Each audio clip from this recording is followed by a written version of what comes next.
नमस्कार साथियों, एक बार फिर से स्वागत है आपका हमारे यूट्यूब चैनल ट्राइबल टीचर में, जहां हम कर्मचारियों से जुड़ी सभी महत्वपूर्ण खबरें और अपडेट्स आपके लिए लेकर आते हैं।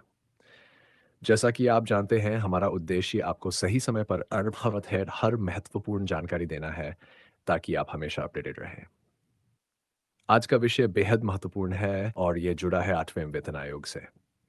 8वें वेतन आयोग से जुड़ी खबर का हर सरकारी कर्मचारी और पेंशनभोगी बेसब्री से इंतजार कर रहा है।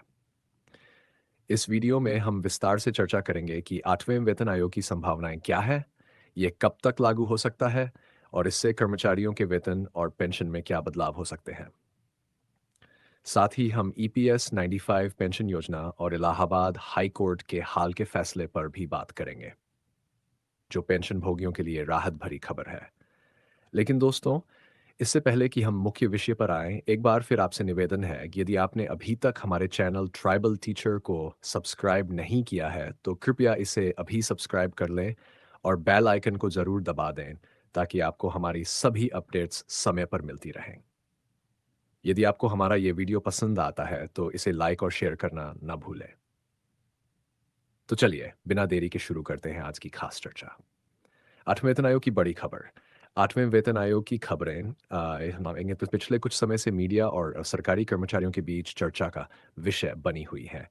हर 10 साल में एक नया वेतन आयोग लागू करने की प्रक्रिया के तहत अब 8वें वेतन आयोग की उम्मीदें जोर पकड़ रही हैं।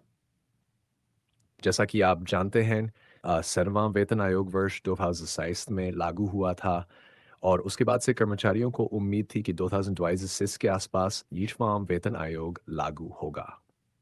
लेकिन वर्तमान में ये संकेत मिल रहे हैं कि केंद्र सरकार जल्द ही 8वें वेतन आयोग को लेकर घोषणा कर सकती है।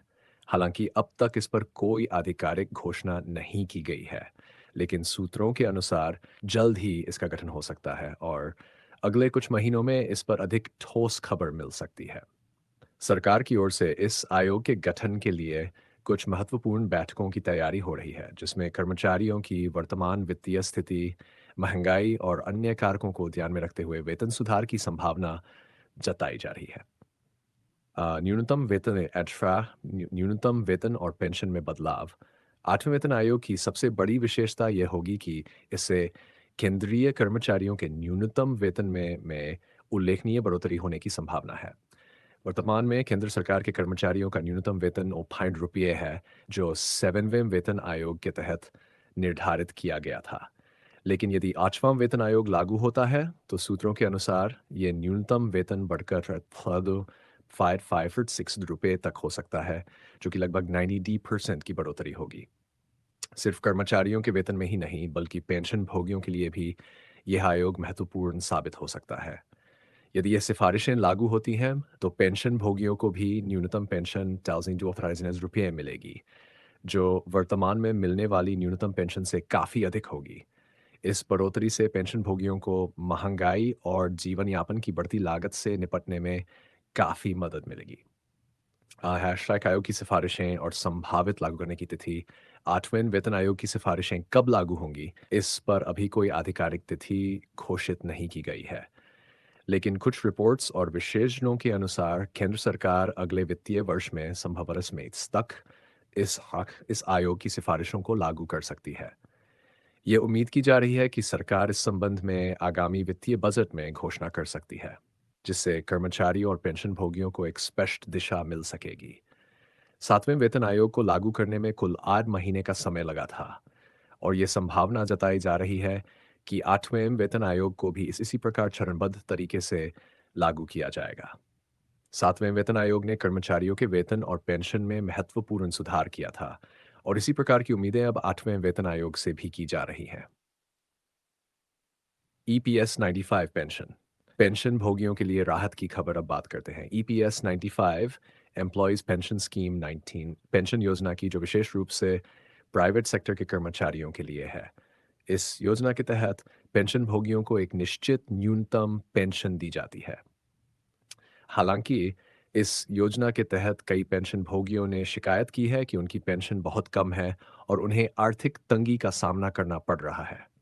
पिछले कुछ समय से ईपीएस 95 पेंशनर सोशल मीडिया और अन्य मंचों पर अपने मुद्दों को उठा रहे हैं और सरकार से मांग कर रहे हैं कि उनकी पेंशन को बढ़ाया जाए।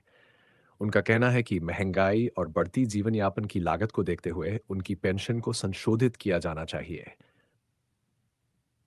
इस बीच सरकार की ओर से कुछ सकारात्मक संकेत मिल रहे हैं और ये उम्मीद की जा रही है कि आने वाले समय में ईपीएस 95 पेंशन योजना में भी कुछ महत्वपूर्ण सुधार किए जा सकते हैं। हर्ष राय इलाहाबाद हाईकोर्ट का फैसला पेंशनरों के लिए राहत। अब बात करते हैं इलाहाबाद हाईकोर्ट के हाल के एक महत्वपूर्ण फैसले की, जिसने पेंशन भोगियों के हितों की रक्षा की है। कोर्ट ने स्पष्ट किया है कि सेवानिवृत्ति के बाद किसी भी पेंशन भोगी से अनुचित तरीके से धन वसूली नहीं की जा सकती। यह फैसला उन पेंशन भोगियों के लिए बहुत बड़ी राहत लेकर आया है जिन्हें बैंकों और सरकारी विभागों द्वारा बिना किसी पूर्व सूचना के उनके पेंशन से धन वसूली का सामना करना पड़ा था। हाईकोर्ट ने अपने फैसले में कहा कि यह संविधान के सिद्धांतों के खिलाफ है और इससे पेंशन भोगियों पर अनावश्यक वित्तीय बोझ पड़ता है। कोर्ट ने जोर देकर कहा कि पेंशन भोगियों को न्याय मिलना चाहिए और उनके सेवानिवृत्ति लाभों से अनुचित कटौती नहीं की जानी चाहिए। यह फैसला पेंशन भोगियों के लिए एक महत्वपूर्ण कदम है और इससे भविष्य में होने वाली अनुचित कटौतियों पर रोक लगेगी। निष्कर्ष तो दोस्तों, ये थी 8वें वेतन आयोग, ईपीएस 95 पेंशन और इलाहाबाद हाई कोर्ट के फैसले से जुड़ी महत्वपूर्ण खबरें। आ, 8वें वेतन आयोग की घोषणा से सभी सरकारी कर्मचारी और पेंशनभोगी एक बड़ी राहत की उम्मीद कर रहे हैं। अगर ये सिफारिशें लागू होती हैं तो इससे केवल कर्मचारियों के वेतन में बल्कि पेंशनभोगियों की पेंशन में भी बड़ी बढ़ोतरी होगी। ईपीएस 95 पेंशन योजना के तहत भी पेंशनभोगियों को राहत देने के लिए कुछ सुधार किए जा सकते हैं और इलाहाबाद हाईकोर्ट के फैसले ने पेंशनभोगियों को एक नई उम्मीद दी है कि अधिकारों की रक्षा की जाएगी। इन सभी अपडेट्स और खबरों के लिए जुड़े रहें हमारे चैनल ट्राइबल टीचर से।